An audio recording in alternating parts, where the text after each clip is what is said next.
Hello viewers, welcome back to our channel LTT let's take stock. This is CA Shruti Gupta. आज हमारा discussion का topic है long term capital gain exemption available under section 54 EC।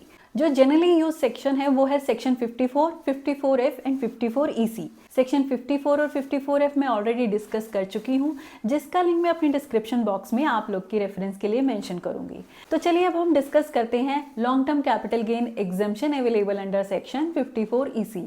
किसी assessee को अगर long term capital gain होता है और वो असेसी अपने लॉन्ग टर्म कैपिटल गेन को इन्वेस्ट करता है as specified in section 54 EC, तो वो जो लॉन्ग टर्म कैपिटल गेन है वो एग्जम्प्ट हो जाता है। तो अभी हम इसको डिटेल में डिस्कस करते हैं। कोई भी assessee means any individual, HUF, partnership firm, LLP और कंपनी और एनी अदर कंसर्न। कोई भी असेसी है उसको एग्जम्पशन अवेलेबल है अंडर सेक्शन 54 EC अगर वो ट्रांसफर करता है अपना लॉन्ग टर्म कैपिटल एसेट। अब कैपिटल एसेट कौन सी कैपिटल एसेट की हम बात कर रहे हैं, वो है लैंड एंड बिल्डिंग। लैंड या फिर बिल्डिंग, इन दोनों की ही ट्रांसफर पे सेक्शन 54 EC की एग्जम्पशन अवेलेबल होती है। और कब ये asset long term capital asset मानी जाती है, अगर वो असेसी अपनी इस एसेट को, अपनी इस कैपिटल एसेट को मोर देन 24 मंथ्स होल्ड करके ट्रांसफर करता है तो उस एसेट को लॉन्ग टर्म कैपिटल एसेट माना जाता है। और ट्रांसफर करने के बाद जो भी गेन होता है उसको लॉन्ग टर्म कैपिटल गेन माना जाता है।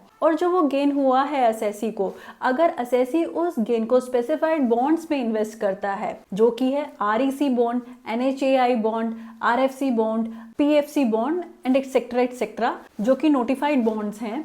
अगर असेसी नोटिफाइड बॉन्ड्स में इन्वेस्ट करता है तो असेसी का जो लॉन्ग टर्म कैपिटल गेन है वो एग्जम्प्ट होगा up to the limit of ₹50 lakh.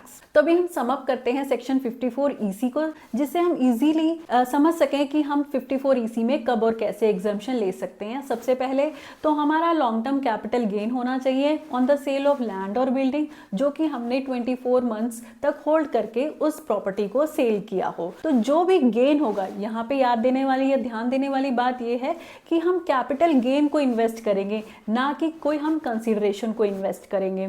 तो जो भी कैपिटल गेन हुआ है वो नोटिफाइड बॉन्ड्स में इन्वेस्ट करे होने चाहिए। लॉन्ग टर्म कैपिटल गेन पर जो एग्जम्पशन अवेलेबल है वो up to the limit of ₹50 lakh तक ही अवेलेबल है। अगर सपोज करते हैं किसी असेसी को 80 लाख का एग्जम्पशन होता है और असेसी 60 लाख रुपीस किसी भी नोटिफाइड बॉन्ड्स में इन्वेस्ट करता है, तो असेसी को जो एग्जम्पशन है, चाहे बेशक असेसी ने 60 लाख रुपीस बॉन्ड में इन्वेस्ट किए हैं, मगर जो एग्जम्पशन असेसी को अवेलेबल है वो अवेलेबल है अप टू ₹50 लाख तक ही। यहाँ पे एक और पॉइंट ध्यान देने वाला है कि जो भी असेसी को कैपिटल गेन हुआ है वो within a period of 6 months from the date of transfer ही इन्वेस्ट करना होगा। अब बहुत सारे असेसीज को ये कंफ्यूजन होती है कि हम कब इन्वेस्ट करें या कब से हमारा पीरियड इन्वेस्टमेंट का स्टार्ट होगा। बहुत ही क्लियरली मेंशन है from the date of transfer. जिस दिन आपने ये ट्रांसफर किया है अपनी प्रॉपर्टी को, उस दिन से विद इन 6 मंथ्स आपको अपना इन्वेस्टमेंट करना होगा उन नोटिफाइड बॉन्ड्स में। यहाँ पे एक और पॉइंट ध्यान देने वाला आता है कि अगर कोई असेसी 3 साल से पहले जो कि बॉन्ड्स में इन्वेस्ट किए गए था अमाउंट, अगर उसको ट्रांसफर कर देता है या कन्वर्ट कर लेते हैं, तो जो भी लॉन्ग टर्म कैपिटल गेन की एग्जम्पशन ली थी असेसी ने, वो उस ईयर की कैपिटल गेन इनकम मानी जाएगी and will be leviable to tax. अब यहाँ पे एक प्लानिंग का भी हम पॉइंट डिस्कस कर सकते हैं कि सपोज करते हैं किसी असेसी ने ऑलरेडी सेक्शन 54 या फिर सेक्शन 54F में एग्जम्पशन क्लेम की है और वहाँ उस सेक्शन की लिमिट एग्जॉस्ट हो चुकी है, तो फर्दर असेसी सेक्शन 54 EC की भी हेल्प ले सकता है up to limit of ₹50 lakh. या तो सेक्शन 54 की बेनिफिट ले रहा होगा असेसी या फिर सेक्शन 54F का। तो अगर